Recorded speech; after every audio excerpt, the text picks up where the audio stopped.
नमस्कार. श्री स्वामी समर्थ. जय जय स्वामी समर्थ.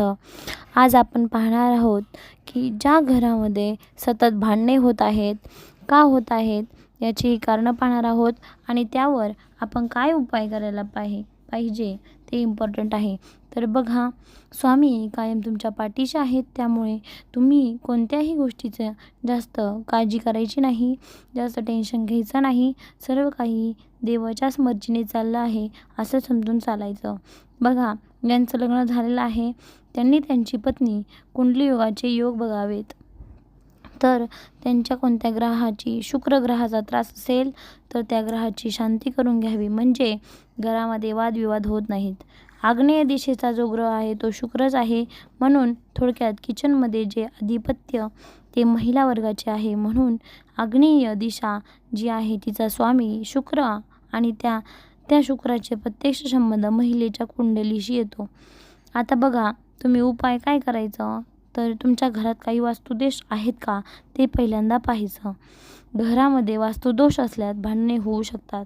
घरामध्ये दिशांचे निरीक्षण करा. वास्तुशास्त्रानुसार घराची रचना आहे का, विशेषतः नवरा बायकोचे बेडरूम दक्षिण किंवा पश्चिम दिशेला असावे. तुळशीचे रोप तुम्ही घरामध्ये अवश्य लावा, जेणेकरून तुम्हाला सकारात्मक ऊर्जा येईल. रोज सकाळी तुळशीला पाणी घालून तिला नमस्कार करायचा, किंवा गुरुवारी तुम्ही तुळशीला कच्चं दूध घाला. पारंपरिक संवाद वाढवा, म्हणजे एखादं जण बोलत नसेल तर दुसऱ्याने त्याला जाऊन बोललं पाहिजे. संवादाच्या अभावामुळे अनेकदा गैरसमज निर्माण होतात. नवरा बायकोने रोज शांतपणे एकमेकांशी बोलण्याचा प्रयत्न केला पाहिजे. काही वेळा एकत्र ताणतणाव तुमच्या जीवनातला आहे तो कमी होऊ शकतो, त्यामुळे तुम्ही एकमेकांना बोलण्यावर भर द्या. आता रुद्राक्ष घालणे, 6 मुखी रुद्राक्ष घालायचं किंवा घरामध्ये तुम्ही ठेवू शकता. बघा, हा आध्यात्मिक उपाय आहे ज्यामुळे तुमच्याकडे शांतता प्राप्त होते. आता शांतपणाने प्रार्थना करायची. रोज दोघांनी एकत्र बसायचं. देवाच्या पुढच्या मंदिरात, घरामध्ये मंदिर नसेल तर आपण सार्वजनिक मंदिरात ठिकाणी जाऊ शकतात. ध्यानधारणा करायची, प्रार्थना करायची. यामुळे मानसिक शांती तुम्हाला प्राप्त होईल. घरातील ताणतणाव कमी होण्यासाठी हा प्रभावी उपाय ठरेल.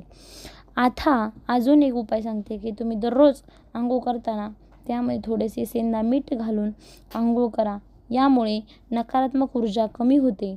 आणि आता अजून एक सांगायचं की लाल रंगाचे वस्त्र बेडरूममध्ये असता कामा नये. आता बघा, तुम्ही जर चादर वापरत असाल तर ती टाळायची, कारण हा रंग ताण आणि तणाव, आक्रमकता वाढवतो. त्यामुळे तुम्ही घरामध्ये शांत राहण्यासाठी तुम्ही फेंट रंगाचे कपडे बेडरूममध्ये वापरावेत. आता पडदे असतील, चादर असेल, ते सगळे वेगवेगळ्या लाल रंग सोडून दुसऱ्या रंगाचा वापरू शकता. आता घरात शांत आणि सुसंगत संगीत वाजवायला पाहिजे, जेणेकरून तुमच्या घरात ताण कमी होऊ शकतो. किंवा संकटमोचन हनुमान स्तोत्राचे पठण सायंकाळी किंवा संध्याकाळी किंवा उठल्या सकाळी तुम्ही संकटमोचन हनुमान स्तोत्राचे पठण करा. किंवा तुम्हाला जर हनुमान चालीसा येत असेल तर तोंडाने बोला, नसेल तर यूट्यूबला पहा. बघा, तुमच्या घरामध्ये शांतता वाढेल आणि सकारात्मकता वाढली म्हणजे आपोआप भांडण संपले.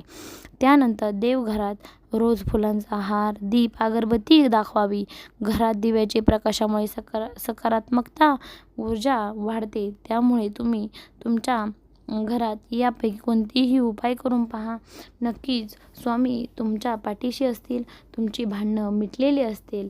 आणि तुम्हाला जर काही मनामध्ये शंका असतील, अजून या व्यतिरिक्त कोणत्या गोष्टीची भांडणं होत असतील तर अवश्य कमेंट करा, जेणेकरून मी त्या कमेंट्सचे तुम्हाला नक्कीच उत्तर देण्याचा प्रयत्न करेन. धन्यवाद. श्री स्वामी समर्थ.